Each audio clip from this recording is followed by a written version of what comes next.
Indonesia adalah negara yang dianugerahi kekayaan dan keindahan alam, kaya akan seni budaya daerah, kaya akan adat istiadat dan peninggalan sejarahnya. Memiliki 17.000 lebih pulau yang menyebar di sekitar Khatulistiwa, menjadikan Indonesia sebagai negara kepulauan terbesar di Asia Tenggara. Melimpahnya kekayaan alam adalah modal dasar utama bagi pembangunan nasional. Untuk menggerakkan roda pembangunan nasional, diperlukan peran dan tanggung jawab dari kita semua sebagai anak bangsa. Direktorat Jenderal Bea dan Cukai merupakan unit eselon 1 Kementerian Keuangan yang memiliki tanggung jawab serta peran yang sangat penting bagi perlindungan masyarakat terhadap masuknya barang-barang berbahaya, mendukung industri dalam negeri untuk bersaing di pasar internasional, memberantas penyelundupan, dan menunjang penerimaan negara dari sektor bea masuk, pajak dalam rangka impor, dan cukai. Selain itu, dikarenakan tugas dan fungsi yang strategis, Direktorat Jenderal Bea dan Cukai juga melaksanakan tugas titipan dari instansi lain yang berkepentingan dengan barang-barang yang melewati batas-batas negara. Bea Cukai hadir dengan visi menjadi institusi kepabeanan dan cukai terkemuka di dunia, serta didukung oleh 3 misi yang pasti, yaitu memfasilitasi perdagangan dan industri, menjaga perbatasan dan melindungi masyarakat Indonesia dari penyelundupan dan perdagangan ilegal, dan mengoptimalkan penerimaan negara di sektor kepabeanan dan cukai. Indonesia merupakan negara kepulauan terbesar di dunia, sehingga kantor bea cukai tersebar di seluruh penjuru Indonesia. Terdiri dari 11 direktorat dan sekretariat, 3 tenaga pengkaji, 3 kantor pelayanan utama, 20 kantor wilayah, 104 kantor pengawasan dan pelayanan, 4 pangkalan sarana operasi, dan 3 laboratorium.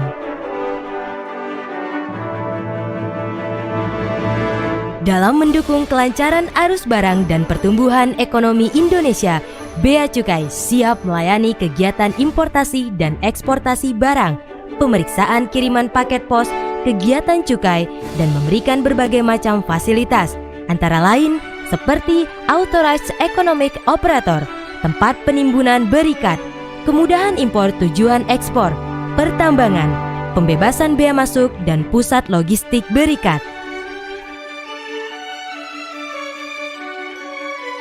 Berbatasan langsung dengan berbagai negara menjadikan Indonesia harus lebih siaga terhadap keluar masuknya barang.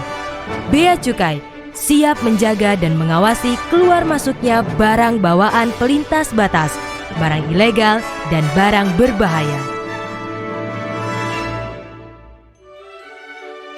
Dengan perkembangan dunia yang sangat pesat dan lalu lintas antar negara yang masuk ke wilayah Indonesia, mendorong Bea Cukai hadir di setiap bandara internasional untuk semakin baik dalam memeriksa, mengawasi, dan melayani setiap arus lalu lintas barang yang masuk ke Indonesia.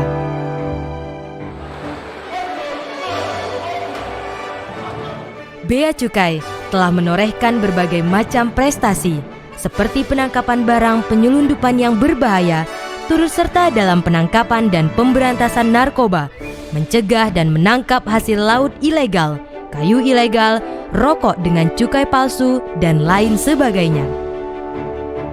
Selain itu, Bea Cukai juga mempunyai tugas yang sangat penting terhadap kegiatan cukai. Cukai adalah pungutan negara yang dikenakan terhadap barang-barang yang mempunyai sifat atau karakteristik tertentu. Barang terkena cukai antara lain adalah etil alkohol, minuman mengandung etil alkohol, dan hasil tembakau. Barang kena cukai adalah barang-barang yang mempunyai sifat atau karakteristik tertentu yang konsumsinya perlu dikendalikan, peredarannya perlu diawasi, pemakaiannya dapat menimbulkan efek negatif bagi masyarakat atau lingkungan hidup, atau pemakaiannya perlu pembebanan pungutan negara demi keadilan dan keseimbangan.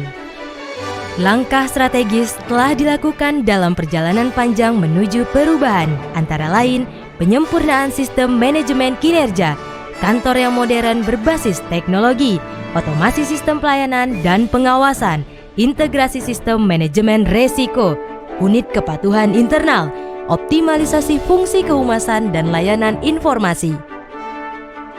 Bea Cukai sebagai instansi garda depan yang dapat diandalkan dalam pengawasan dan pelayanan, dengan segenap kekuatan tenaga, memiliki optimisme dan agresivitas untuk semakin baik dalam memberikan kepastian dan rasa aman kepada masyarakat guna memenuhi harapan dan memperoleh kepercayaan tinggi dari masyarakat. Bea Cukai makin baik.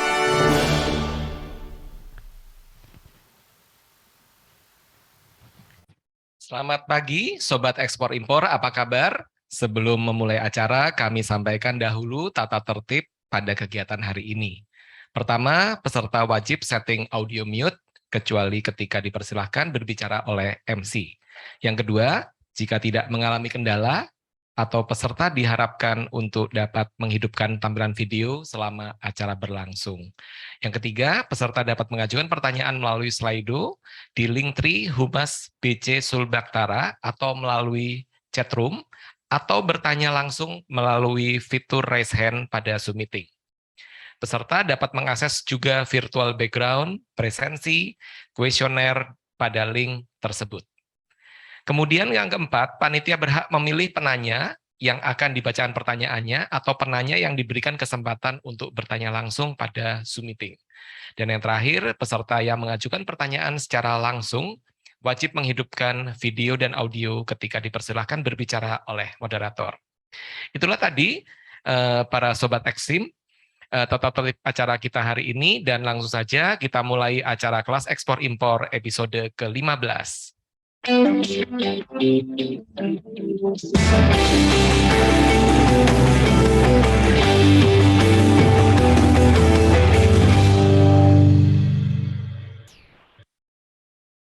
Ya, Assalamualaikum warahmatullahi wabarakatuh. Selamat pagi dan salam sejahtera untuk kita semua. Shalom, Om Swastiastu, Namo Buddhaya, salam kebajikan.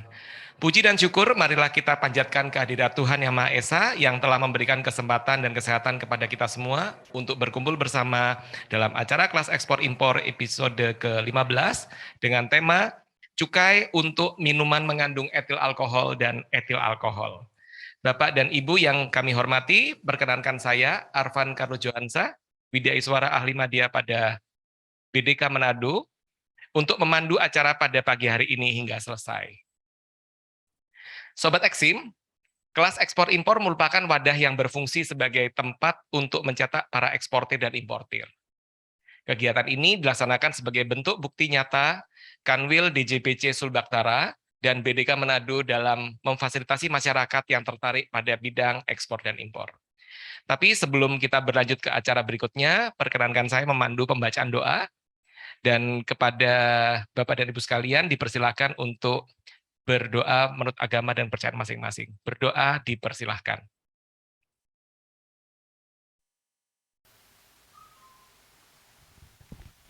Berdoa selesai. Jadi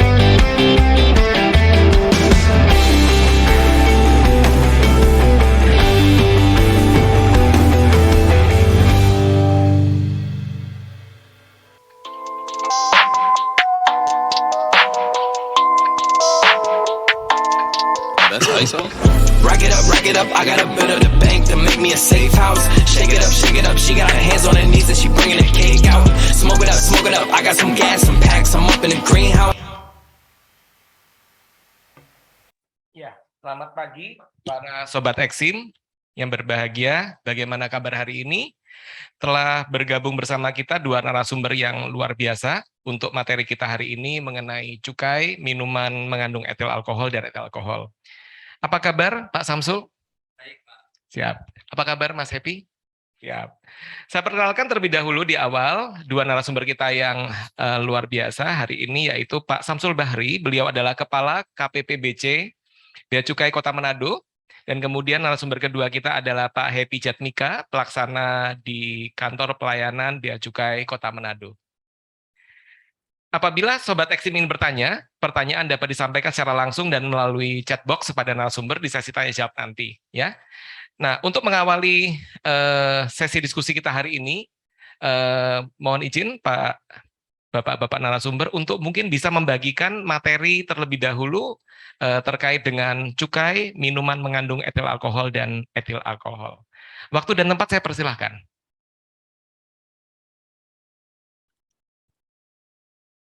Baik, terima kasih Pak Arfan. Bapak Ibu sekalian, senang sekali saya diberikan kesempatan untuk menyampaikan atau sharing pada kelas ekspor impor yang sudah memasuki periode ke-15 Pak ya. Jadi sudah cukup lama. Kami dari Bea dan Cukai Manado pada kesempatan kali ini diberikan kesempatan untuk menyampaikan materi terkait dengan cukai, khususnya minuman mengandung etil alkohol dan etil alkohol. Bapak Ibu yang saya hormati, yang saya banggakan, Assalamualaikum warahmatullahi wabarakatuh.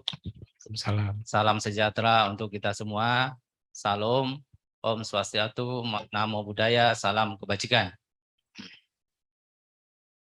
Berbicara tentang cukai, mungkin Bapak dan Ibu sudah familiar dan sudah tahu tentang cukai, namun alangkah baiknya kita mengulang kembali untuk mengetahui apa sih cukai itu. Bapak Ibu sekalian, berdasarkan Undang-Undang Nomor 39 tentang cukai, diberikan definisi cukai adalah pungutan negara terhadap barang-barang yang memiliki sifat dan karakteristik tertentu yang ditetapkan oleh undang-undang. Jadi, namun perlu kita pahami bahwa pengenaan cukai terhadap barang tertentu ini tidak semata untuk penerimaan negara, tetapi yang paling penting fungsinya adalah untuk pengendalian konsumsinya dan untuk pengawasan peredarannya. Itu fungsi utama dari cukai. Nah, barang-barang tertentu ini yang memiliki sifat dan karakteristik tertentu ini yang ditetapkan oleh undang-undang, itulah yang kita sebut dengan barang kena cukai, yang biasa lazim kita singkat dengan BKC. Nah, undang-undang mengatur karakteristik tertentu barang kena cukai ini apa saja sih? Nah, Bapak Ibu sekalian, di pasal 2 Undang-Undang Nomor 11 Undang-Undang Cukai yang sudah diperbaharui dengan Undang-Undang Nomor 39 tahun 2007, ada 4 kriteria atau sifat barang itu dikategorikan sebagai barang kena cukai. Yang pertama, barang tersebut konsumsinya harus dikendalikan. Mungkin berdampak kepada kesehatan dan sebagainya, contohnya misalnya rokok. Kemudian yang kedua, sifatnya peredarannya perlu diawasi, karena mungkin ya berdampak kepada lingkungan dan konsumsinya harus dibatasi, misalnya yang kita akan bahas MMA, minuman mengandung etil alkohol. Ini tidak harus diawasi pergerakannya, peredarannya, supaya tidak banyak orang yang mengkonsumsi MMA ini. Kemudian yang ketiga, sifatnya adalah dapat menimbulkan dampak negatif bagi masyarakat ataupun lingkungan. Contohnya misalnya saat ini untuk dampak lingkungan, saat ini kita sedang menggodok terkait dengan pengenaan cukai terhadap plastik, kemasan plastik. Nah, sebagaimana diketahui bahwa plastik ini sangat-sangat berdampak kepada lingkungan, karena untuk mengurai plastik ini membutuhkan waktu yang sangat lama. Kemudian yang terakhir, Bapak Ibu sekalian, sifat atau karakteristik barang kena cukai, yaitu dalam rangka pemakaiannya perlu pembebanan pungutan negara demi rasa keadilan dan keseimbangan. Di Indonesia belum ada BKC yang kita kategorikan dalam hal ini, tapi di negara lain sudah ada, mungkin barang-barang yang sifatnya mewah itu bisa dikenakan cukai. Nah, Bapak Ibu sekalian, di dalam Undang-Undang Cukai yang berlaku saat ini baru 3 barang kena cukai yang ditetapkan oleh undang-undang. Yang pertama terkait dengan etil alkohol, dan yang kedua terkait dengan minuman mengandung etil alkohol, dan yang ketiga hasil tembakau. Pada kesempatan kali ini kita akan membahas etil alkohol dan minuman mengandung etil alkohol. Mungkin untuk hasil tembakau ada sesi tersendiri yang akan dibawakan oleh narasumber lainnya. Apa sih etil alkohol itu, Bapak Ibu sekalian? Nah, di dalam undang-undang didefinisikan bahwa etil alkohol itu adalah barang yang cair, jernih dan tidak berwarna. Merupakan senyawa organik yang rumusan kimianya C2H5OH yang diproduksi baik secara peragian atau penyulingan atau secara sintesa kimia. Nah, etil alkohol ini tidak melihat dari bahan mana dibuatnya dan cara pembuatannya. Kemudian untuk minuman mengandung etil alkohol sendiri didefinisikan Bapak Ibu sekalian, yaitu semua barang cair yang lazim disebut minuman yang mengandung etil alkohol yang dihasilkan dengan cara peragian, penyulingan, atau cara lain. Contoh misalnya bir, anggur, whisky, dan lain-lainnya. Kemudian untuk penggolongan BKJ etil alkohol di dalam undang-undang tidak digolongkan penggolongannya berdasarkan kadar alkoholnya, tetapi kalau MMA digolongkan dalam 3 golongan sesuai dengan kandungan kadar etil alkoholnya. Golongan A yaitu minuman mengandung etil alkohol yang mengandung kadar etil alkohol atau EA di bawah 5%. Sedangkan untuk kadar yang di atas kadar 5% sampai 20% itu golongan B. Kemudian golongan C adalah memiliki kadar etil alkohol di atas 20%. Kemudian selanjutnya Bapak Ibu sekalian yang saya hormati, yang saya banggakan, kita akan membahas terkait dengan tarif cukai. Di dalam PMK, Peraturan Menteri Keuangan nomor 158 tahun 2018, diatur bahwa tarif cukai untuk etil alkohol itu diberlakukan tarif cukai spesifik murni, yang artinya tarif cukainya itu berlaku flat, tidak melihat kadar etil alkoholnya berapapun. Berbeda dengan minuman mengandung etil alkohol. Ini juga dikenakan tarif cukai spesifik, namun dibedakan berdasarkan kadar etil alkohol yang dikandungnya.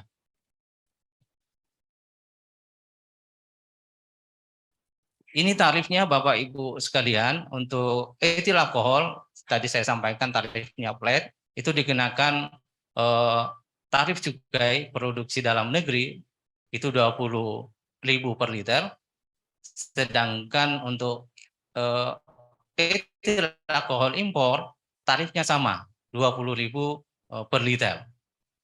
Untuk minuman mengandung etil alkohol tarifnya sesuai dengan golongannya tadi. Golongan A apabila itu buatan dalam negeri itu tarifnya 15.000 per liter. Kemudian untuk impor tarifnya sama 15.000 per liter. Sedangkan untuk golongan B yang kadar etil alkoholnya 5-20%, itu tarif cukainya buatan dalam negeri 33.000 per liter. Kemudian untuk impor ini dibedakan tarifnya impor sebesar 44.000 per liter. Kemudian untuk golongan C yang tarif cukainya yang kadar alkoholnya di atas 20%, tarif cukainya untuk buatan dalam negeri itu 80.000 per liter, dan untuk impor tarif cukainya 139.000 per liter. Kemudian Bapak Ibu sekalian, setelah kita tahu tarifnya, tentunya bagaimana untuk pelunasannya?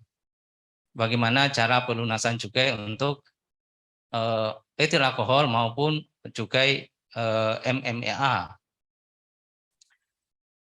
Di Undang-Undang Cukai, Bapak Ibu sekalian, diatur bahwa cukai untuk buatan dalam negeri, pelunasan cukainya dilaksanakan pada saat pengeluaran dari pabrik atau tempat penyimpanan. Sedangkan untuk impor barang kena cukai etil alkohol maupun MMA impor itu dilakukan pelunasan cukai pada saat impor untuk dipakai. Impor untuk dipakai ini mungkin sudah mendapatkan penjelasan dari materi-materi sebelumnya. Apa itu impor untuk dipakai? Yang jelas impor untuk dipakai itu dimasukkan ke dalam daerah pabean yang tujuannya untuk dipakai, diawasi, dimiliki atau dikuasai oleh orang yang berdomisili di dalam negeri atau Indonesia.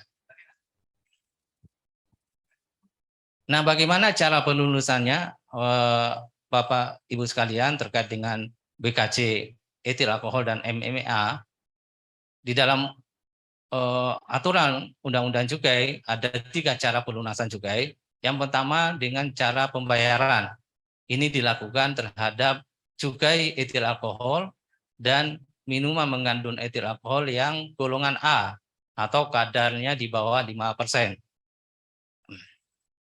Jadi dilakukan dengan cara pembayaran dengan menggunakan dokumen cukai tentunya. Kemudian yang kedua dengan cara pelekatan pita cukai. Ini dilakukan terhadap pelunasan cukai untuk MMA golongan B dengan kadar 5-20% dan juga pelunasan cukai MMA golongan C yang kadarnya di atas 20%.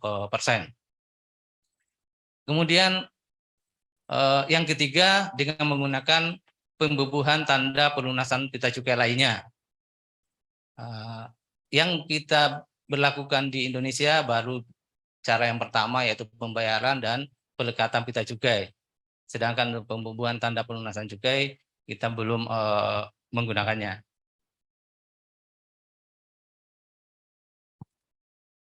Bapak Ibu sekalian, di dalam berusaha di bidang BKC atau barang kena cukai juga ada yang namanya fasilitas dan kemudahan cukai.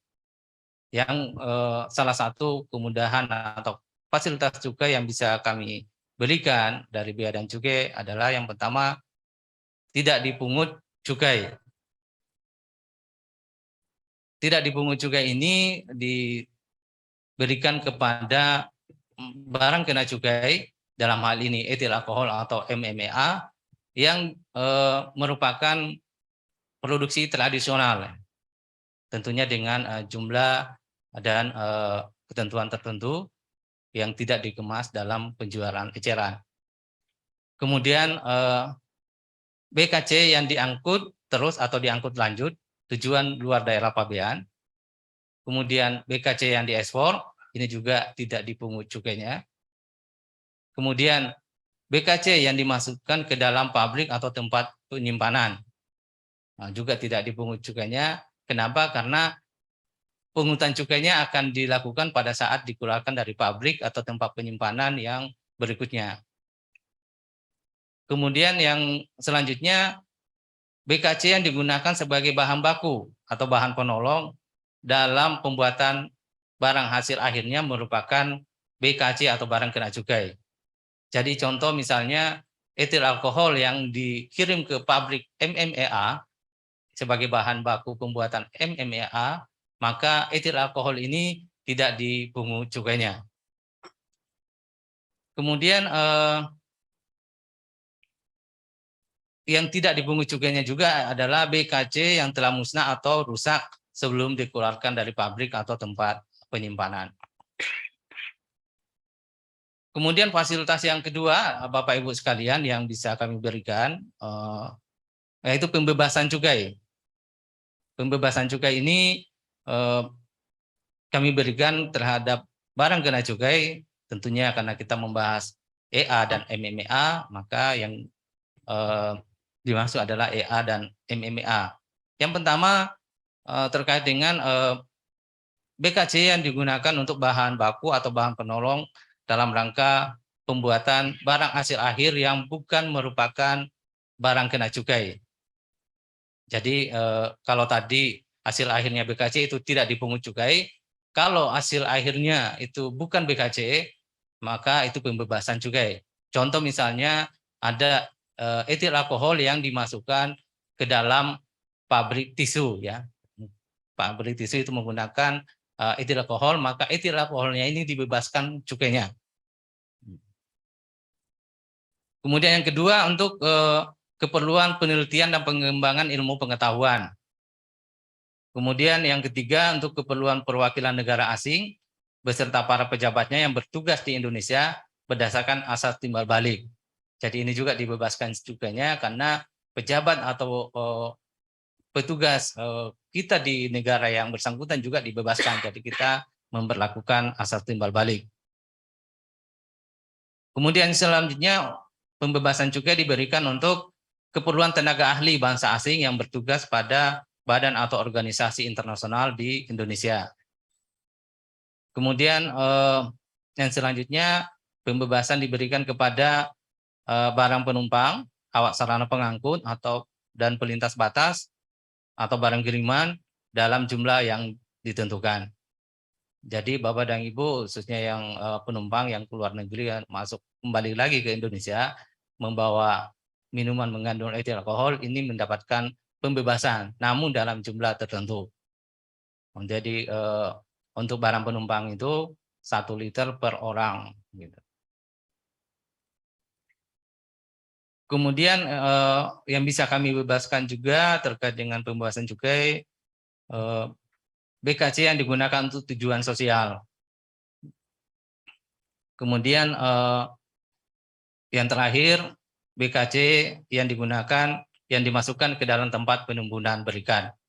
Jadi mungkin MMA yang dimasukkan ke dalam toko bebas bea atau gudang berikat ini dibebaskan cukainya. Nah, Bapak Ibu sekalian, pengusaha BKC siapa saja sih pengusaha BKC itu? Nah, di dalam undang-undang diatur bahwa pengusaha BKC itu ada 5 yang ditetapkan. Yang pertama pengusaha pabrik, tentunya ini yang memproduksi. Kemudian yang kedua pengusaha tempat penyimpanan. Yang ketiga penyalur atau distributor. Kemudian yang keempat importir dan yang terakhir tempat penjualan eceran. Nah, TPE inilah yang merupakan ujung tombaknya penjualan minuman mengandung etil alkohol maupun etil alkohol. Nah, Bapak dan Ibu sekalian, seluruh pengusaha BKC ini memiliki kewajiban harus memiliki yang namanya nomor pokok pengusaha barang kena cukai atau MPP BKC. MPP BKC ini ibaratnya SIM, sama dengan kalau kita berkendaraan untuk bisa menjalankan kendaraan mobil atau motor, tentunya harus memakai SIM. Kalau tidak ada SIM-nya, tentunya akan kita kena tilang atau denda dari kepolisian. Begitupun dengan MPP BKC ini, bagi orang atau pengusaha yang melaksanakan kegiatan di bidang BKC barang kena cukai tanpa memiliki NPP BKC, tentunya akan dikenai sanksi juga, baik sanksi denda maupun sanksi pidana kalau ada. Nah, untuk menjelaskan NPP BKC ini lebih lanjut, Bapak Ibu sekalian biar nggak bosan mendengar dengan suara saya, akan dilanjutkan oleh Mas Epi, pelaksana pemeriksa Bea dan Cukai Manado, apa sih NPP BKC itu. Nah, kami persilakan Mas Epi, silakan. Siap, terima kasih Bapak atas kesempatannya. Saya akan melanjutkan materi terkait dengan NPP BKC.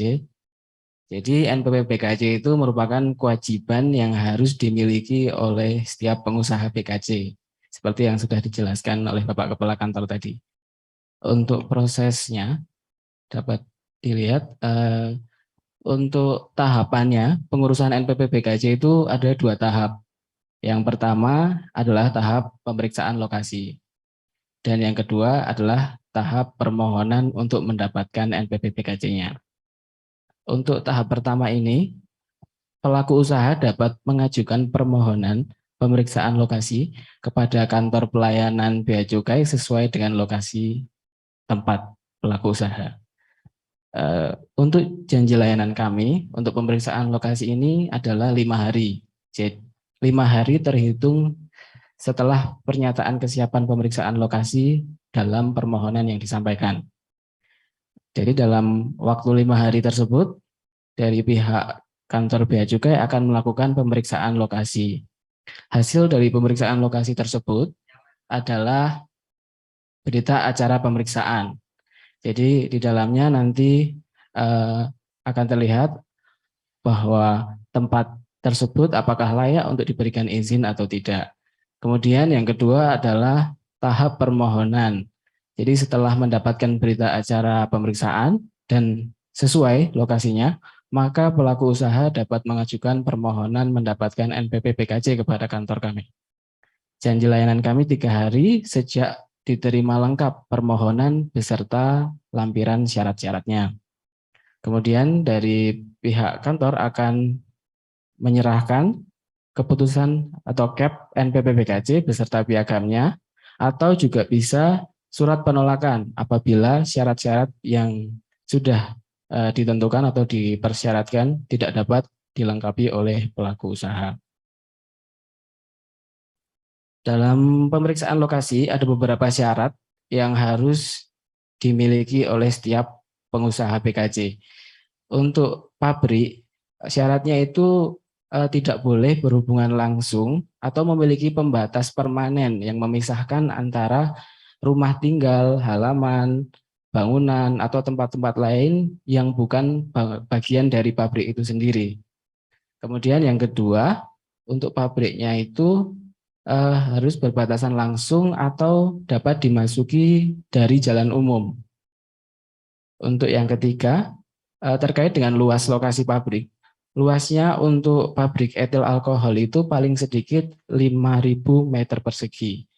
Dan sedangkan untuk pabrik MMEA itu luasnya minimal 300 meter persegi.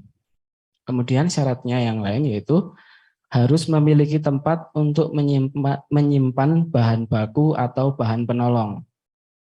Selain itu, memiliki tempat untuk membuat dan mengemas barang kena cukai. Selanjutnya, memiliki tempat untuk menimbun BKC yang selesai dibuat, jadi masih belum dilekati pita cukai. Dan juga memiliki tempat tersendiri juga untuk menimbun BKC yang sudah dilekati pita cukainya. Itu untuk persyaratan lokasi pabrik. Sedangkan untuk penyalur dan TPE hampir sama syaratnya, yaitu tidak berhubungan langsung dan memiliki pembatas dengan tempat tinggal, dengan bangunan, halaman, dan juga bagian tempat usaha, baik itu penyalur ataupun tempat penjualan eceran. Kemudian juga dapat dimasuki dari jalan umum, dan yang membedakan ini, yaitu saat pengajuan permohonan NPWP-KJ, itu harus memiliki jarak lebih dari 100 meter dari tempat ibadah, sekolah, dan juga rumah sakit. Kemudian lanjut ke materi selanjutnya, yaitu persyaratan NPWP-KJ. Jadi untuk syarat-syarat NPWP-KJ yang pertama itu berkedudukan di Indonesia atau secara sah mewakili orang pribadi atau badan hukum yang berkedudukan di luar Indonesia. Jadi apabila ada orang pribadi atau badan hukum yang di luar Indonesia harus diwakili secara sah dengan orang yang berkedudukan di Indonesia. Untuk yang kedua yaitu memiliki izin dari instansi yang terkait. Nah, izinnya itu berbeda antara pabrik, penyalur, dan juga tempat penjualan eceran. Untuk pabrik itu izinnya dari instansi yang tugas dan tanggung jawabnya di bidang perindustrian atau penanaman modal. Sedangkan untuk penyalur dan TPE itu dari instansi yang tugas dan tanggung jawabnya di bidang perdagangan, penanaman modal, dan juga pariwisata. Ini merupakan salah satu syarat yang penting untuk disiapkan setiap pengusaha PKJ, Dikarenakan untuk NPWPKJ sendiri akan bisa dikeluarkan apabila sudah ada izin dari instansi yang terkait. Untuk syarat yang ketiga, yaitu mengajukan permohonan untuk memperoleh NPWPKJ. Permohonan tersebut dapat disampaikan dalam bentuk surat permohonan dengan tujuan kepada kepala kantor. Untuk yang keempat, persyaratannya yaitu menyampaikan data registrasi pengusaha barang kena cukai. Nah, untuk penyampaian data registrasi ini nanti ada di tahap kedua setelah cek lokasi. Jadi setelah cek lokasi, hasilnya memenuhi syarat, maka nanti akan disampaikan oleh petugas untuk pengisian data registrasi pengusaha PKC-nya. Kemudian yang kelima itu adalah menyerahkan surat pernyataan bermaterai. Ada dua jenis pernyataan bermaterai. Yang pertama itu tidak keberatan untuk dibekukan atau dicabut NPP PKC-nya. Dan yang kedua, surat pernyataan yang menyatakan bahwa bertanggung jawab penuh terhadap seluruh kegiatan yang dilakukan di tempat usaha tersebut. Kemudian tadi kita sudah membahas tentang kewajiban pengusaha PKC. Itu kewajiban pengusaha PKC memiliki NPP PKC. Sekarang kewajiban pemilik NPP PKC. Bahwa setelah mendapatkan NPP PKC ada beberapa kewajiban yang harus dilakukan oleh setiap pengusaha PKC. Yang pertama itu yaitu pembukuan. Pembukuan itu dapat diartikan sebagai proses pencatatan yang dilakukan secara teratur untuk mengumpulkan data, informasi yang meliputi dan memengaruhi keadaan harta, kewajiban, modal, pendapatan, dan biaya. Secara khusus di pembukuan ini menggambarkan jumlah harga perolehan dan penyerahan barang atau jasa. Selain itu juga di dalamnya ada pencatatan arus keluar masuk sediaan barang kena cukai. Untuk pembukuan itu sendiri wajib diselenggarakan dengan baik. Jadi untuk di dalam pembukuannya itu mencerminkan keadaan dan kegiatan usaha sebenar-benarnya. Jadi seakurat mungkin. Kemudian untuk subjek cukainya yang melakukan pembukuan itu ada 4. Jadi yang pertama itu pengusaha pabrik PKC, kemudian pengusaha tempat penyimpanan, importir PKC, dan juga pengusaha penyalur. Nah, ada juga subjek cukai yang tidak diwajibkan untuk menyelenggarakan pembukuan, namun wajib menyelenggarakan pencatatan. Nah, ada beberapa subjek cukai yang tidak wajib pembukuan tapi wajib pencatatan, yaitu pertama pengusaha pabrik PKC skala kecil, kemudian penyalur etil alkohol atau MMEA skala kecil, dan juga pengusaha tempat penjualan eceran. Mungkin ada yang bertanya kenapa pabrik ada yang pembukuan, ada yang pencatatan. Nah, yang membedakan ini adalah pada kata berskala kecil. Nah, kategori berskala kecil itu mengacu kepada ketentuan perpajakan. Jadi untuk orang pribadi yang tidak dikukuhkan sebagai PKP atau pengusaha kena pajak.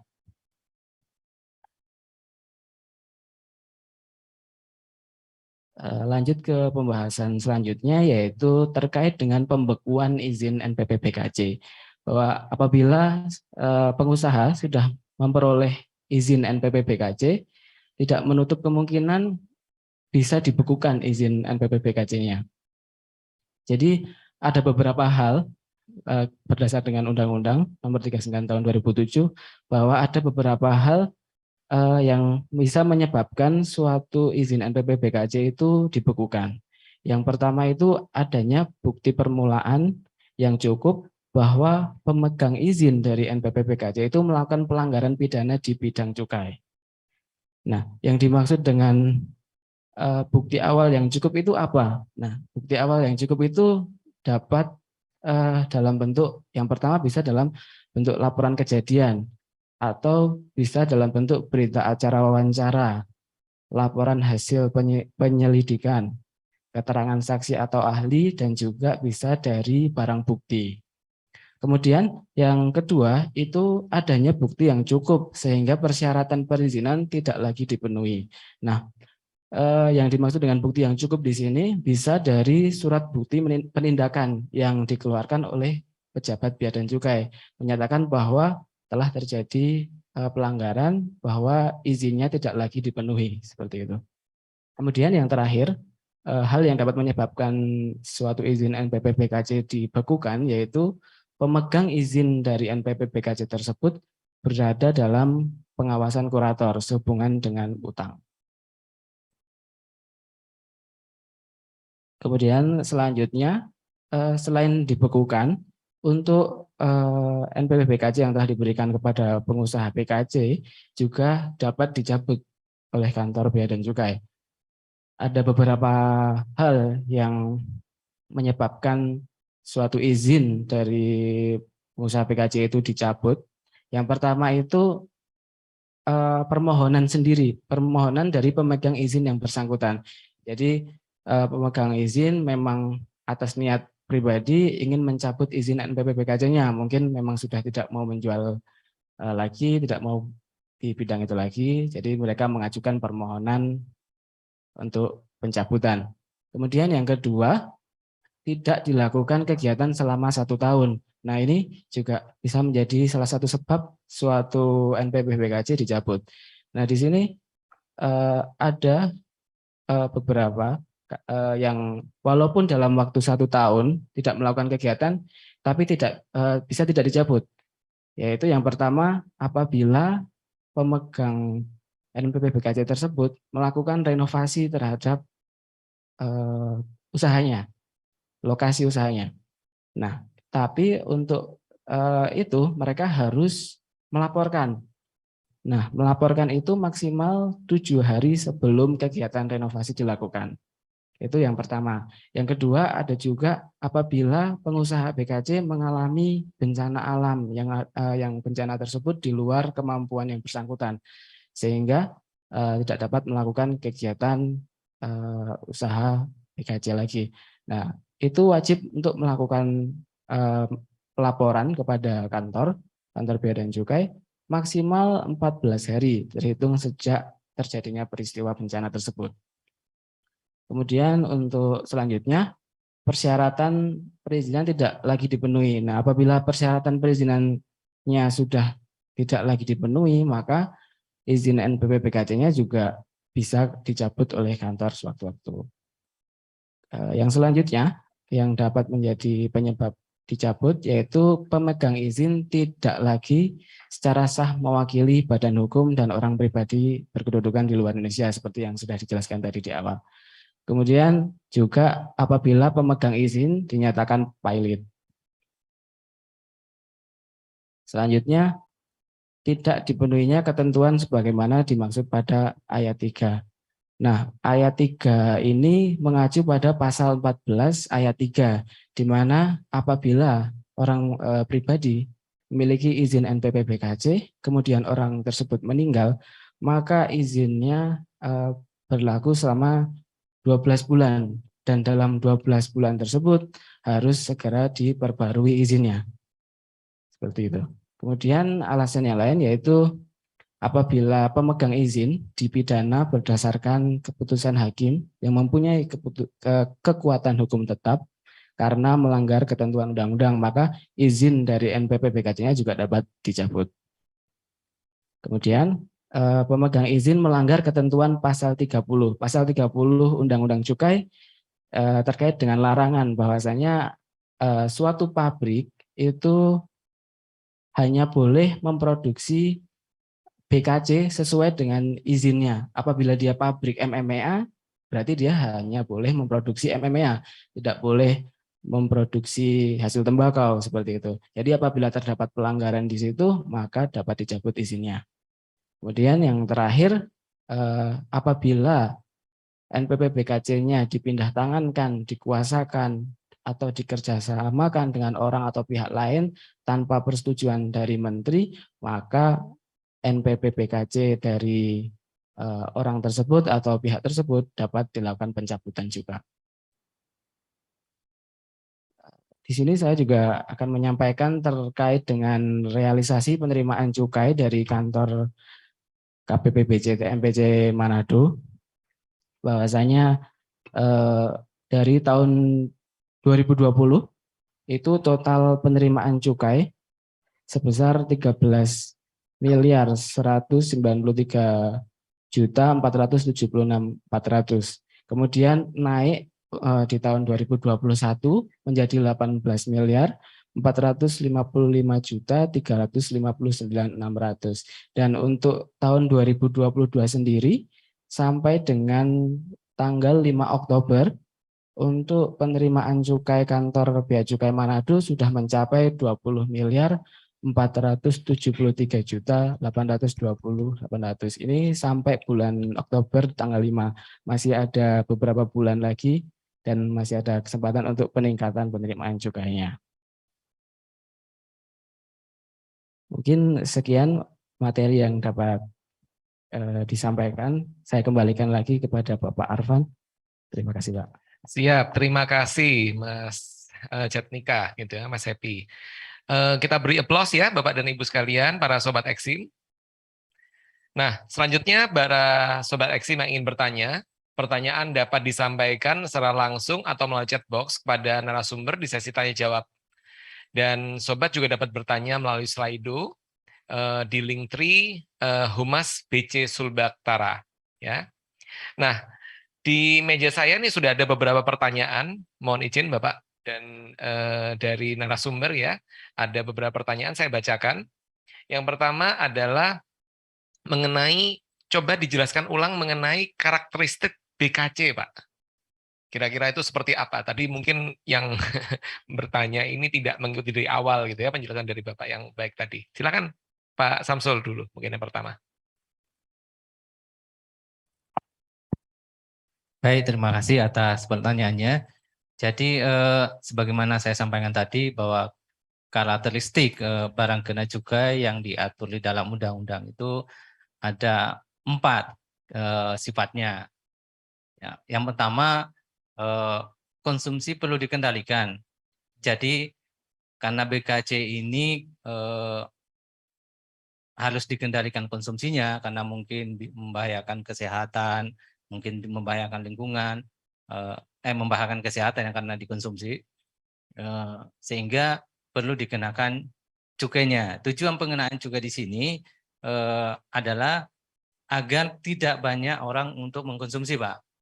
Jadi dengan ditambahkannya cukai berarti harga barang tersebut menjadi lebih mahal dan dijual lebih mahal sehingga orang yang beli juga terbatas. Itu harapannya sehingga yang konsumsi juga terbatas. Terus yang kedua, peredarannya perlu diawasi. Contoh yang kita bahas sekarang ini adalah MMA. MMA ini atau minuman mengandung etil alkohol ini setiap pergerakannya, perpindahan tempat itu harus diketahui, Pak. Harus diketahui oleh Bea dan Cukai. Pabrik mengirim ke tempat penimbunan itu harus ada dokumen cukainya. Dari tempat penimbunan juga mengirim ke distributor juga ada dokumen cukainya. Dan dari distributor atau penyaluh ke tempat penjualan eceran atau TPE juga harus ada dokumen cukainya. Dan TPE pun dalam menjual ke konsumen akhir itu juga melakukan pencatatan. Dan sewaktu-waktu kita melakukan pemeriksaan terkait pencatatan atau pembukuan tersebut. Terus yang ketiga sifatnya karena membahayakan atau berdampak negatif baik kepada masyarakat atau lingkungan hidup. Nah, yang kita untuk dampak negatif ke masyarakat yang kita sudah kenakan cukai yaitu rokok, kemudian minuman mengandung alkohol dan etil alkoholnya sendiri. Nah, yang untuk berdampak ke lingkungan ini sedang kita godok, Pak, terkait dengan pengenaan cukai terhadap bahan kemasan plastik dan mudah-mudahan tahun depan bisa diberlakukan. Sebenarnya tahun ini target cukainya pun sudah ditetapkan, cuma belum kita lakukan pemungutan cukainya karena belum ada aturan pelaksanaannya gitu. Tapi mudah-mudahan ke depannya untuk kemasan plastik juga bisa dikenakan cukai. Contoh lain untuk yang berdampak negatif ke masyarakat juga sedang dianalisa di penggunaan cukai terhadap minuman yang berkarbonasi. Dan mungkin kedepannya juga akan banyak barang kena cukai yang kita tambahkan. Karena di beberapa negara barang kena cukai itu tidak hanya seperti di kita di Indonesia cuma ada 3, tetapi di luar negeri itu ada yang 8, bahkan ada yang 12, termasuk misalnya ban, BBM itu ada yang dikenain cukai di luar negeri. Gitu. Terus yang sifat karakteristik barang kena cukai yang terakhir yang diatur oleh undang-undang adalah pemakaiannya perlu pembebanan pemerintahan negara dalam rangka keadilan dan keseimbangan. Jadi mungkin kita di Indonesia belum ada memperlakukan BKC dengan karakteristik ini, tetapi mungkin kedepannya terhadap barang-barang mewah itu sebagaimana di luar negeri itu ada yang dikenakan cukai, Pak. Mungkin terhadap mungkinnya perhiasan yang sifatnya mewah, mungkin mobil mewah juga mungkin bisa dikenakan cukai dalam rangka itu tadi biar tidak ada kecemburuan sosial dan untuk keadilan dan keseimbangan. Mungkin itu Pak. Oke, terima kasih. Penjelasannya sangat luar biasa gamblang ya. Jadi memang kalau saya coba melihat ini dari tadi penyampaiannya Pak Jatmika ya terkait dengan realisasi penerimaan yang sampai 5 Oktober sudah 20 miliar, kayaknya cukai ini punya korelasi dengan perkembangan ekonomi sepertinya ya. Jadi kalau mungkin kita simak sama-sama 2 tahun terakhir ini kan kita dilanda pandemi ya, Bapak dan Ibu sekalian, para sobat Eksim. Begitu kerannya dibuka, mulai masuk new normal, kayaknya mulai semua kegiatan yang bisa dikenakan cukai ini juga meningkat gitu ya. Oke Pak, pertanyaan yang berikutnya ini dari Mbak Friska ya, Mbak Friska. Bentar, saya tanya dari chatbox saya. Mbak Friska N mau menanyakan bagaimana cara membedakan cukai MMA yang ilegal dan legal, Pak. Jadi cara membedakan cukai dari minuman mengandung etil alkohol yang ilegal dan legal. Silahkan Pak. Terima kasih Mbak Priska ya. Ini pertanyaan yang bagus. Ini sekaligus kayak sosialisasi nih kepada Bapak Ibu dan juga mungkin yang bisa disampaikan ke masyarakat lainnya bahwa untuk membedakan mana MMA legal dan ilegal, yang pertama tentunya kita lihat pita cukainya Pak. MMA itu apabila dia golongan B atau golongan C yang saya sampaikan tadi, untuk golongan B itu kadar alkoholnya 5-20% dan golongan C di atas 20%, maka pelunasan cukainya dengan cara pelekatan pita cukai. Jadi tentunya di kemasan atau di botol MMA itu ada pita cukainya, ada dilekati pita cukai. Begitu dirusak, nah itu kalau bayar ya. Bu Priska tadi melihat ada minuman yang kadar alkoholnya 5-20% atau di atas 20% tanpa dilekati pita cukai, maka itu adalah ilegal.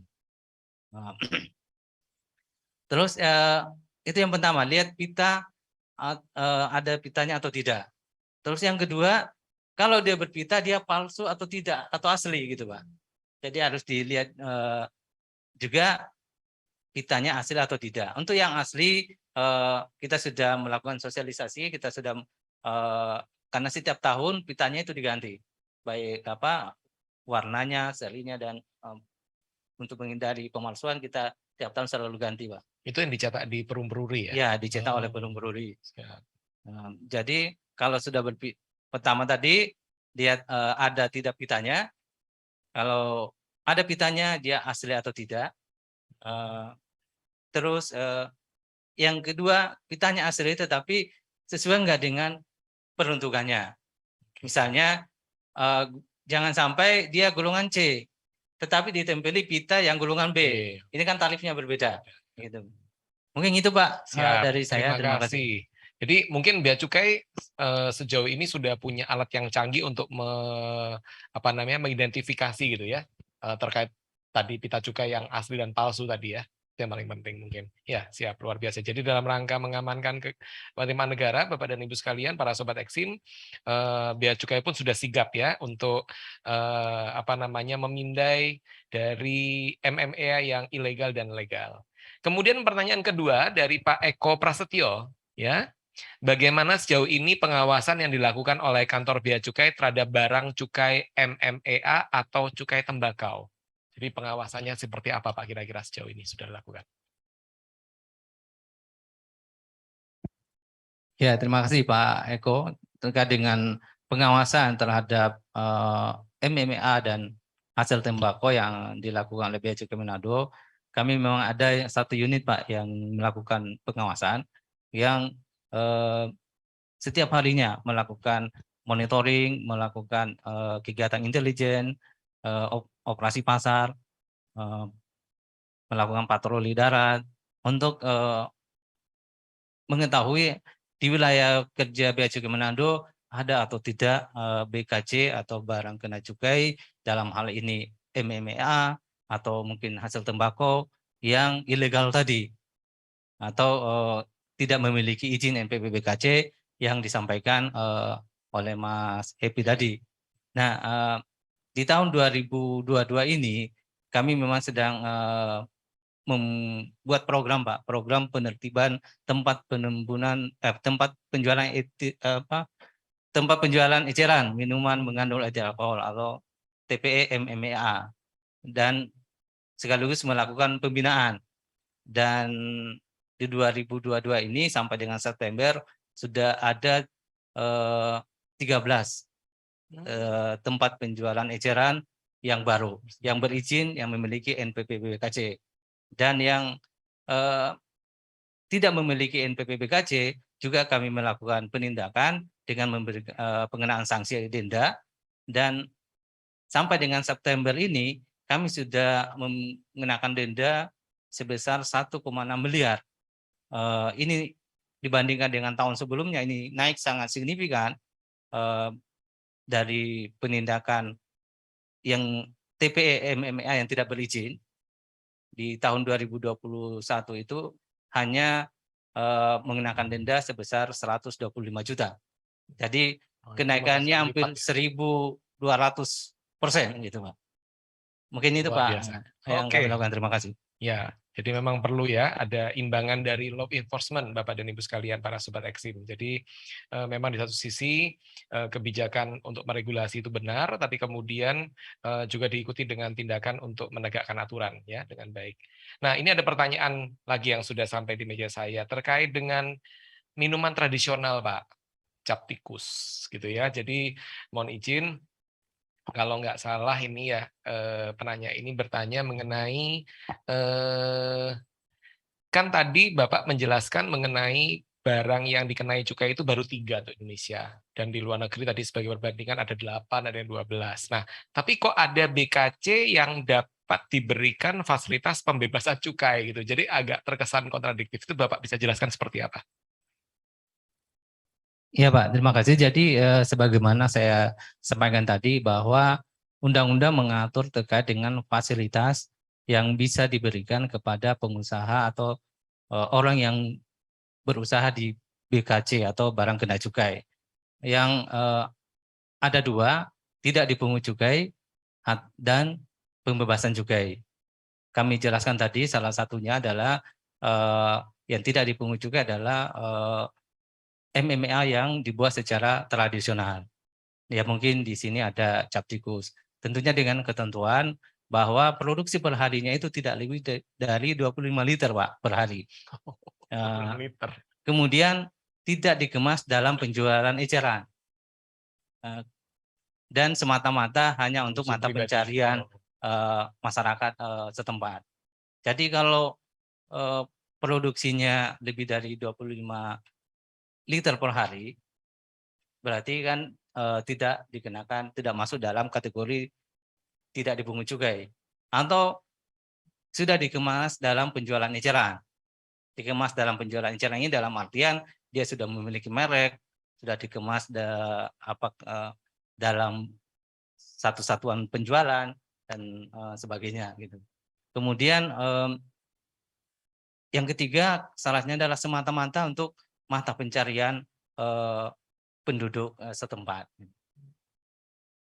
Kemudian yang tidak dipungut cukai lainnya yang kami jelaskan tadi adalah barang kena cukai yang dijadikan bahan atau bahan penolong untuk pembuatan BKC. Barang hasil akhirnya adalah BKC. Jadi kalau misalnya ada etil alkohol yang dijadikan bahan pembuatan MMEA, pabrik atau penyalur EA ini mengirim EA ke pabrik MMA untuk dibuat minuman, maka EA-nya ini tidak dipungut cukai. Karena apa? Karena nanti MMA ini akan dikenakan cukai pada saat dia keluar dari pabrik.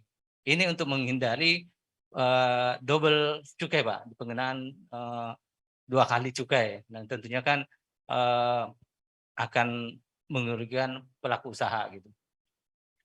Kemudian ada beberapa yang kita tidak pungut cukainya yang saya sudah jelaskan tadi. Kemudian untuk pembebasan juga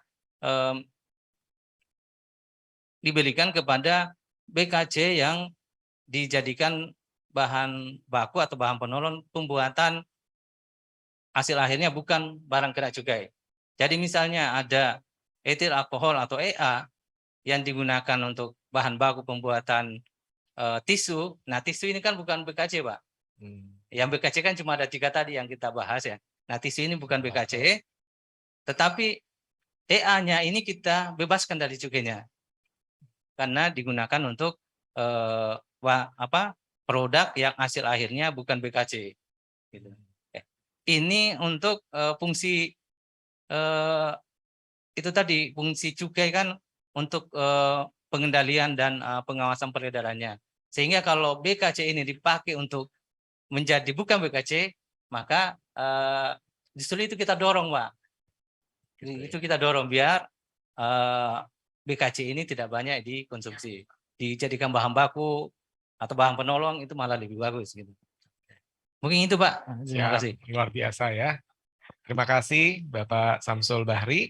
Nah, ini ada pertanyaan menarik ini ya. Jadi kalau Bapak dan Ibu sekalian yang mengkonsumsi barang-barang konsumsi sering belanja di Alfamart ya, di Indomart itu biasanya ditanya mau bawa sendiri atau beli plastik di sini gitu ya. Dan artinya kalau dulu plastik atau sebagian besar ketika kita belanja di pasar tradisional itu plastik itu gratis, tapi sekarang plastik itu mulai berbayar di pertukaran modern, retail modern. Nah, ini ada pertanyaan dari Anonymous ya.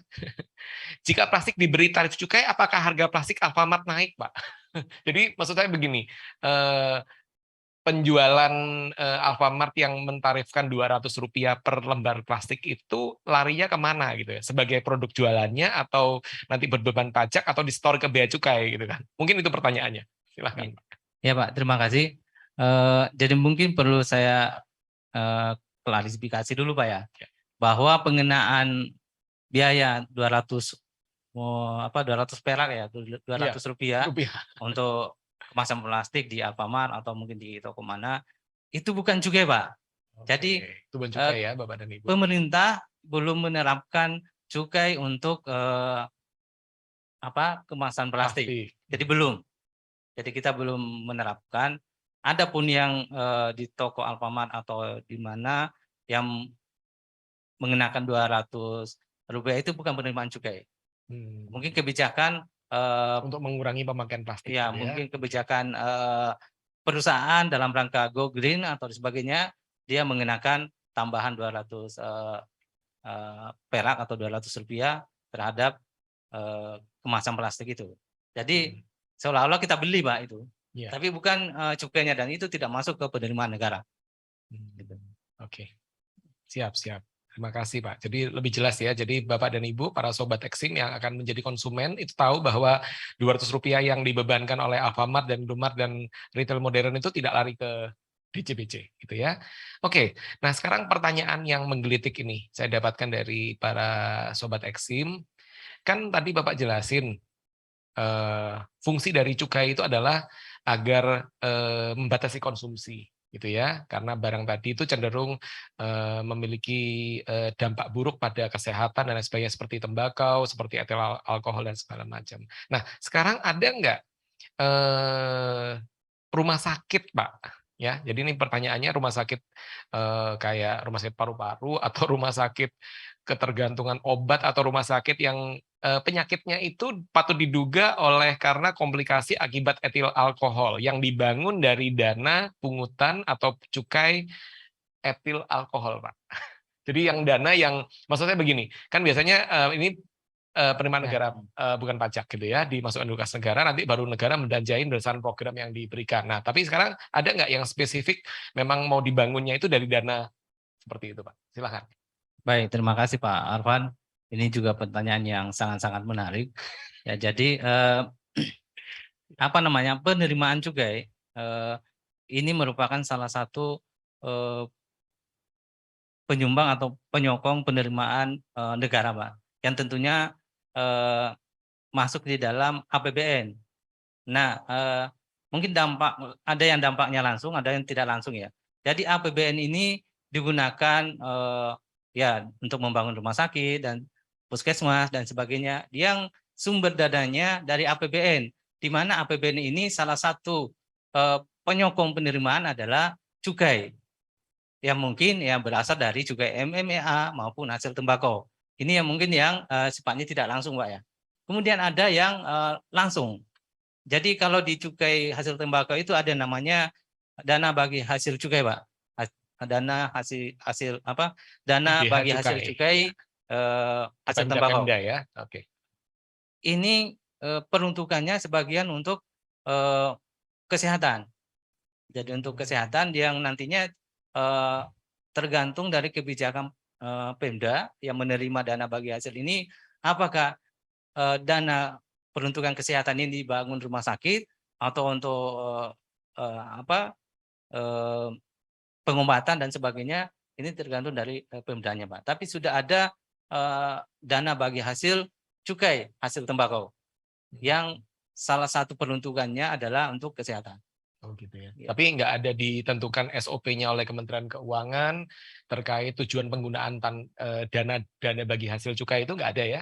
Harus dibangunkan 30% untuk rumah sakit, harus dibangunkan untuk fasilitas kesehatan, kemudian untuk merecovery penderita-penderita penyakit Nggak ada. seperti apa? Secara spesifik tidak ada, Pak. Oh tidak ada.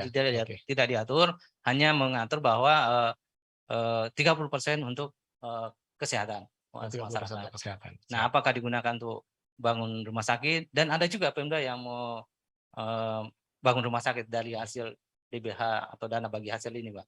Kayaknya kita perlu sosialisasi ke Pemda Kota Manado. Siap, terima kasih. Tergantung berapa yang diterimanya juga kan, Pak ya. Karena kan masing-masing daerah besar ya. Masing-masing daerah itu berbeda-beda. Bergantung daerah itu, kalau misalnya pabrik hasil tembakonya itu banyak, tentunya dia akan mendapatkan alokasi yang banyak juga. Gitu ya. Oke, siap. Terima kasih Pak Samsul. Nah, ini ada pertanyaan dari Pak Wawan dari chatbox kita.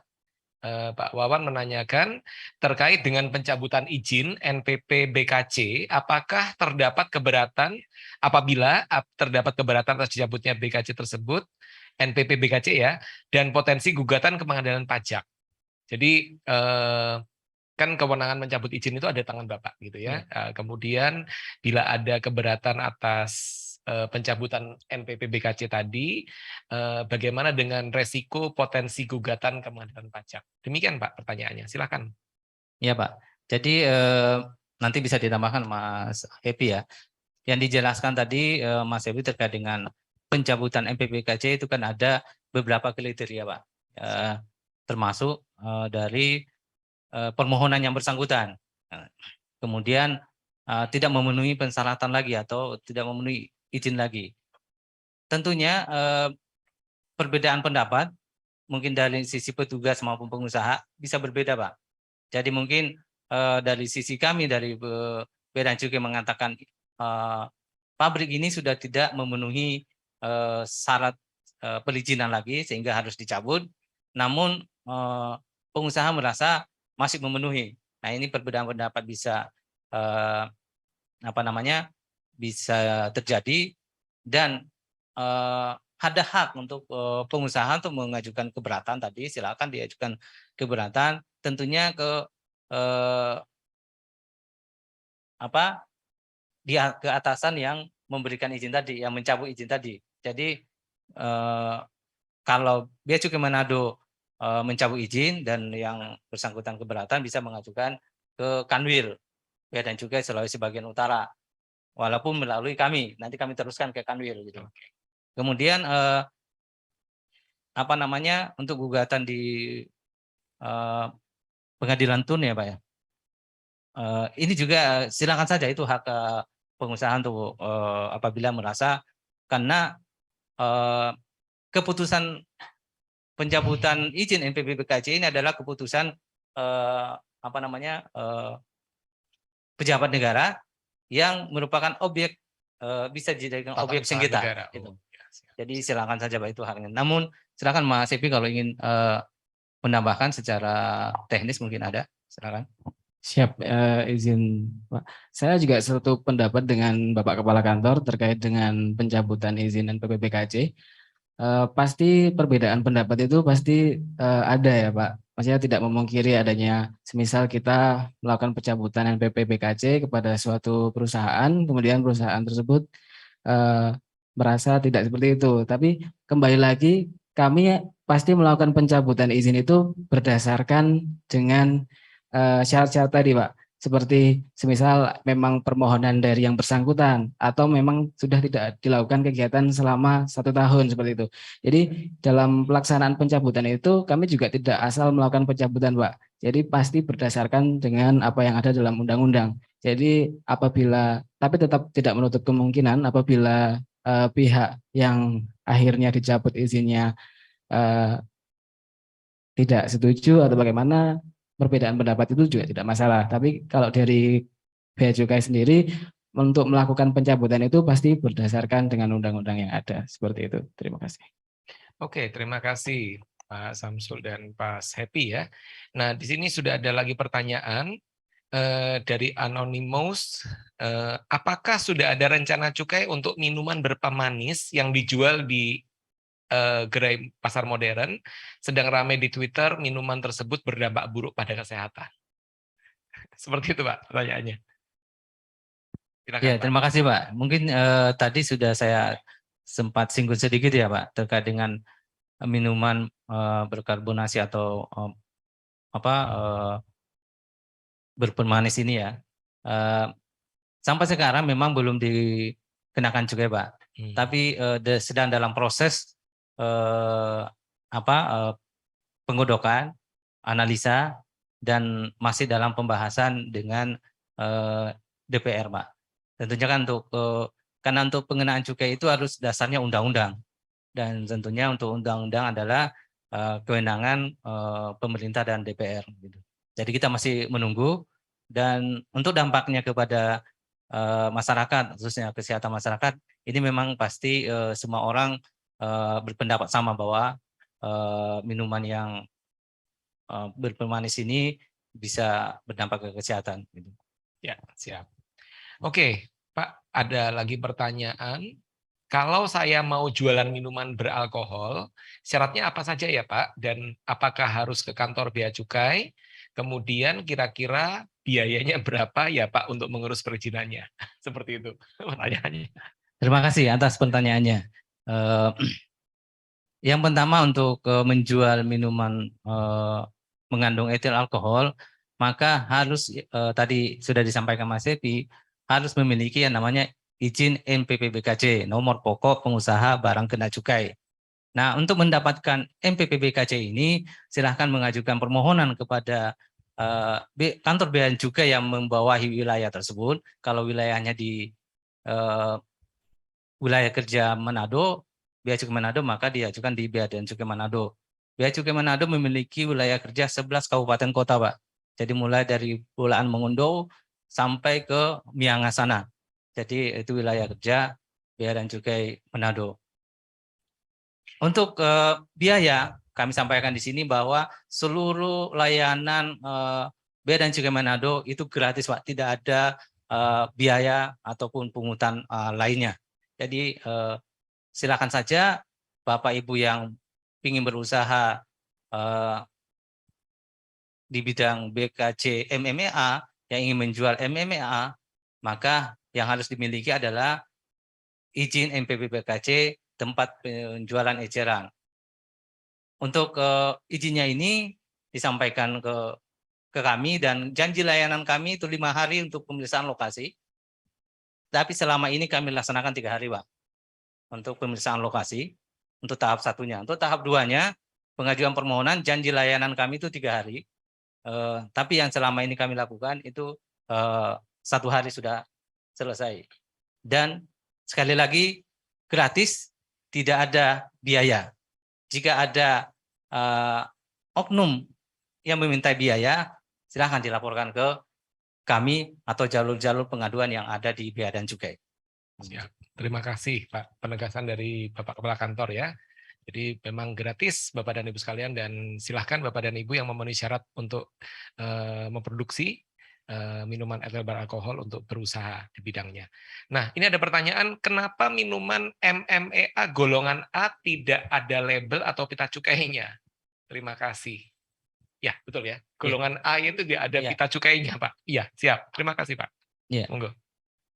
Terima kasih Pak atas pertanyaannya. Sebagaimana kami jelaskan tadi bahwa cara pelunasan cukai di dalam undang-undang itu diatur ada 3 cara. Yang pertama pembayaran, dan kebetulan untuk MMA golongan A yang kadar etil alkoholnya itu di bawah 5%, itu dilakukan dengan pelunasan cukai dengan cara pembayaran. Jadi tidak ada pita cukainya memang, Pak. Tidak dilekati pita cukai. Tetapi pada saat akan dikeluarkan dari pabrik, maka pengusaha pabrik harus melunasi cukainya dulu dengan melakukan pembayaran ke bank, tentunya dengan dokumen cukai yang sudah kami validasi. Jadi memang untuk MMA di kadar di bawah 5%, itu tidak ada pita cukainya karena pelunasannya adalah dengan pembayaran. Tetapi kalau MMA golongan selain A atau golongan B dan C, itu wajib ada pita cukai karena pelunasannya dengan cara pelekatan pita cukai. Ya. Mungkin ini pertanyaan yang berikutnya terkait dengan apa sih Pak bedanya pembekuan dan pencabutan izin NPP BKJ. Jadi satunya dibekukan, tadi Bapak juga ceritakan kalau pencabutan izin itu bedanya di mana Pak? Silakan Pak. Ya, terima kasih Pak Arwan. Untuk pembekuan dan pencabutan, tentunya kalau pembekuan itu belum izinnya itu belum mati permanen Pak ya. Artinya kalau dicabut itu sudah selesai. Artinya untuk mendapatkan NPPBKC lagi dia harus mengajukan permohonan yang baru. Tetapi kalau masih pembekuan, dan pembekuan ini hanya berlaku sampai 1 tahun. Setahun dibekukan tidak dipenuhi persyaratan, baru dilakukan pencabutan. Jadi kalau pembekuan itu istilahnya pencabutan sementara, Pak. Itulah bahasa lapangannya diberhentikan sementara. Tidak boleh melakukan permanen kalau dicabut gitu ya. Jadi begitu persyaratan dipenuhi kembali, status bekunya dicabut. Gitu. Siap. Terima kasih Bapak Kepala Kantor. Nah ini ada pertanyaan menarik juga. Ini saya nggak tahu apakah pertanyaan benar atau tidak, tapi mungkin saya mengamati dari medsos atau dari informasi publik yang saya tahu. Kalau tarif cukai, tadi sudah dijelaskan oleh Bapak, paling mahal itu 139.000 ya untuk yang berkandungan alkohol berkandungan lebih dari 20%. Nah, kok harga produk minuman keras luar negeri itu kok sampai jutaan ya? Padahal sebotol itu juga nggak 1 liter gitu kan? Itu kira-kira penjelasan ilmiahnya seperti apa gitu ya? Tadi apakah produsen itu bisa seenak-enaknya ngasih harga dan kemudian bisa berlindung di balik pungutan cukai etil alkohol atau bagaimana Pak penjelasannya? Demikian. Iya Pak. Jadi tarif cukai yang 139.000 tadi per liter itu adalah tarif cukai MMA golongan C yang impor, Pak ya. Jadi yang impor, kalau produksi dalam negeri itu tarif cukainya 80%. Tentunya tarif cukai ini akan menambah kepada harga. Jadi kalau ada minuman yang harganya jutaan atau lebih mahal lagi, itu ranahnya bisnis, Pak. Jadi mungkin ya semakin mahal mungkin karena rasa dan sebagainya. Tetapi yang jelas dalam harga itu pasti ada unsur cukainya. Pasti pengusaha menambahkan cukainya itu. Yang apa namanya? Yang agak aneh apabila harga MMA-nya itu di bawah tarif cukai. Jadi misalnya ada apa namanya MMA golongan C yang harganya 20% di bawah 80.000 padahal per liter ya. Nah, sementara cukainya saja itu sudah 80.000 gitu. Tapi kalau lebih mahal dan lebih mahal lagi kami tidak nyampe ke sana, Pak. Karena itu mungkin ya terkait rasa, terkait mungkin merek juga berpengaruh dan sebagainya. Gitu. Tapi yang jelas di dalam harga itu ada unsur cukainya. Oke, Pak. Jadi pengusaha diberi kebebasan ya sepanjang tarif cukai itu sudah dipungut dengan benar, maka diberi pembebasan untuk dia bisa menentukan harga berdasarkan merek, rasa dan lain sebagainya. Nah, ini mungkin pertanyaan lagi yang ya sebelum berakhir ya pertemuan kita. Kalau diamati dari penjualan di Alfamart atau Indomaret kan rokok itu sudah diberi slot khusus gitu, Pak. Maksudnya boleh diakses oleh pembeli masyarakat, tapi bukan barangnya dipajang. Jadi ada letaknya tuh di belakangnya si penjualnya gitu ya. Jadi si kasir gitu kan. Nah, kira-kira perlakuan untuk minuman etil alkohol dan MMA itu sama nggak gitu? Kira-kira diberi batasan seperti itu atau diberi pembebasan sepanjang dia bayar cukainya? Kira-kira seperti itu. Ya, betul, Pak. Untuk pemajangan di toko atau di tempat penjualan itu ya tergantung masing-masing kebijakan penjualnya, Pak ya. Atau mungkin ada memang kayak rokok tadi, itu memang ada ketentuan dari Kementerian Kesehatan bahwa penjualan rokok di tempat penjualan itu tidak boleh dipajang terlalu gampang orang mengambilnya. Makanya mungkin ditaruh di belakang kasir ya biar tidak terlalu kelihatan dan tidak terlalu mudah untuk mengambilnya. Itu mungkin ketentuan atau persyaratan dari Kementerian Kesehatan.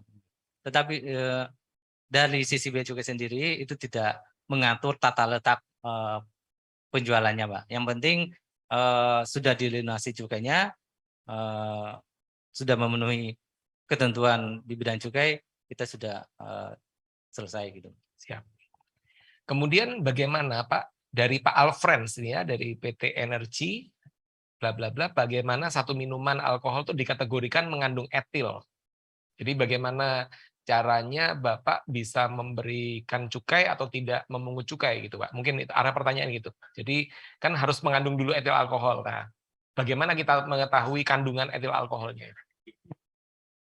Ya Pak, jadi sebagaimana disampaikan tadi bahwa untuk berusaha di bidang barang kena cukai ini maka harus memiliki izin yang namanya NPPBKC.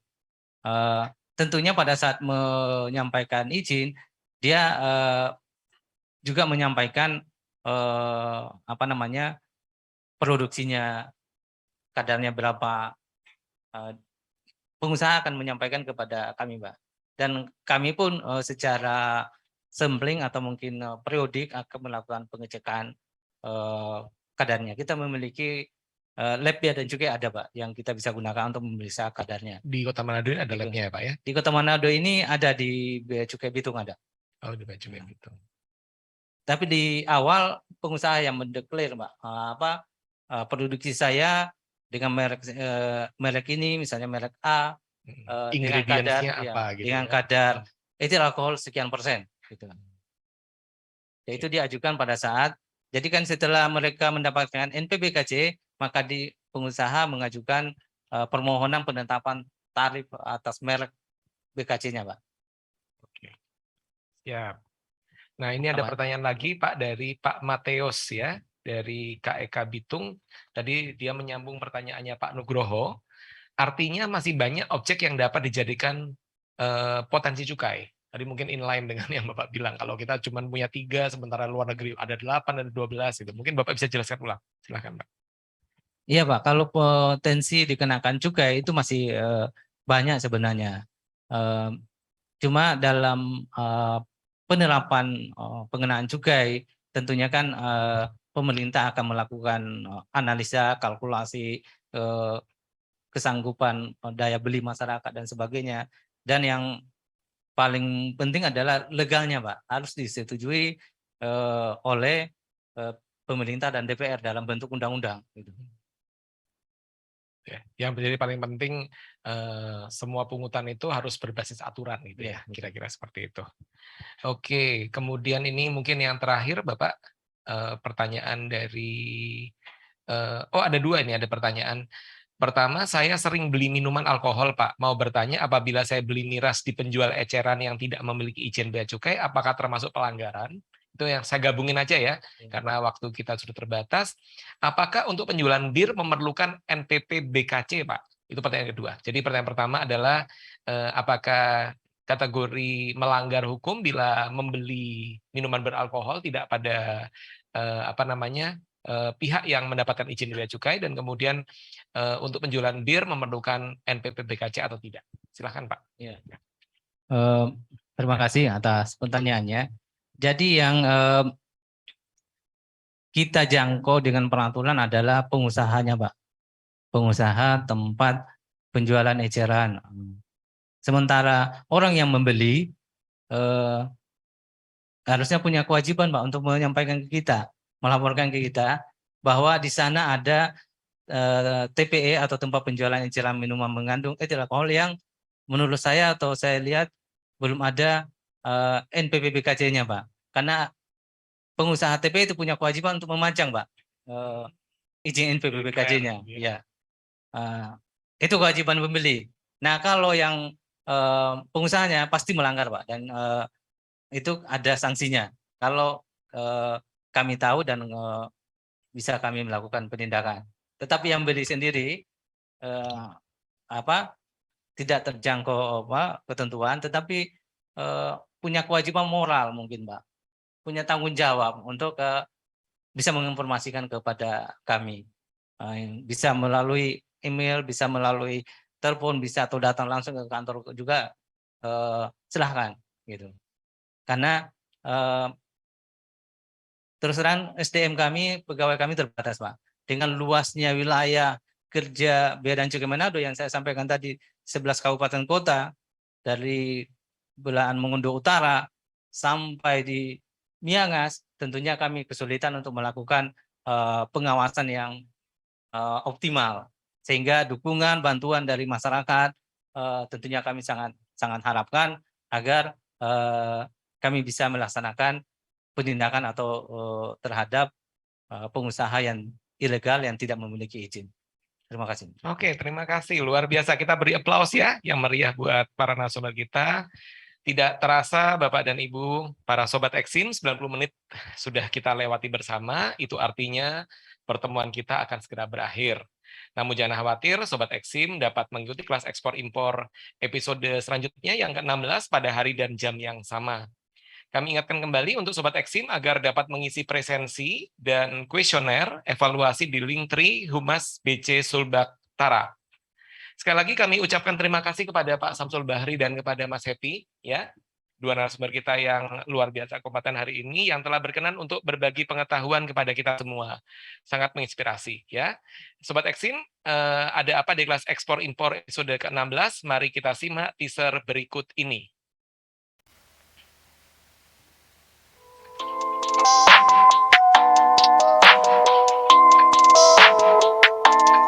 That's ISO? rack it up. I got a bit of the bank to make me a safe house. Shake it up. She got her hands on her knees and she bringing the cake out. Smoke it up. I got some gas, some packs. I'm up in the greenhouse. Ball it up. I'm with the gang. We taking shots off the rebound. Fucking my post the same now. I've been humble too long. Yeah, tell them all. Ya, terima kasih. Jadi topik kita berikutnya adalah mengenai cukai tembakau ya dan cukai hasil tembakau yang akan menjadi materi dan tema kita di episode ke-16. Nah, sebelum kita berakhir, Bapak Ibu sekalian, para Sobat Eksim yang berbahagia, mohon untuk menyalakan video, kita akan berfoto bersama terlebih dahulu.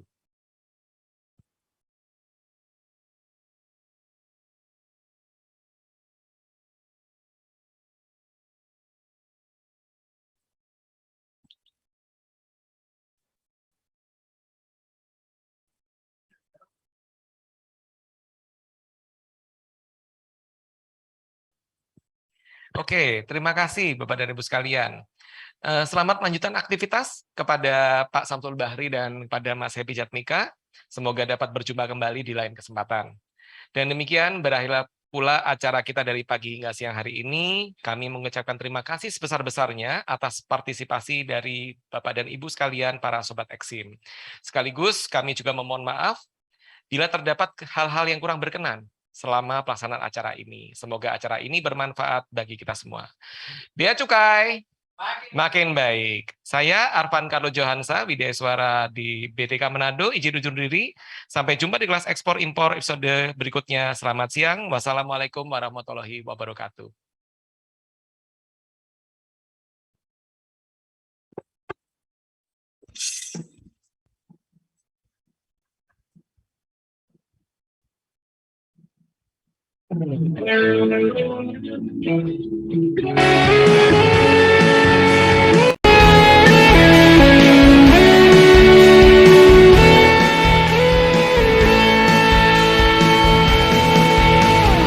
Utara Indonesia, orang baku dapat mengabdi bagi nusa, mendidik abdi negara.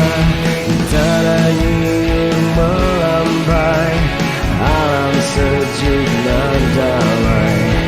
Kawat canda di muka keuangan negara. Mari kita wujudkan visi-misi BPPK, berjuang bersama demi kejayaan nusa, menciptakan pengelola keuangan negara demi terciptanya cita-cita bangsa.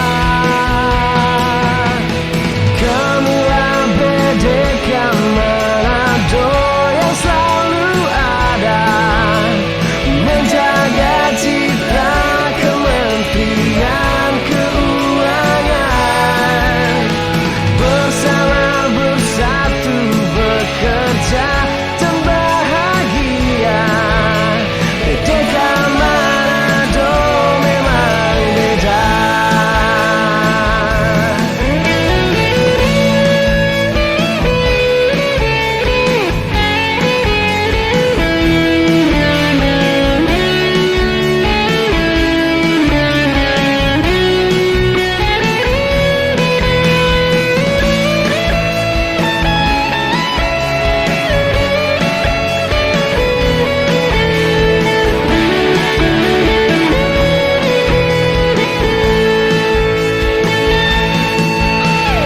Mari kita wujudkan visi misi BPPK, berjuang bersama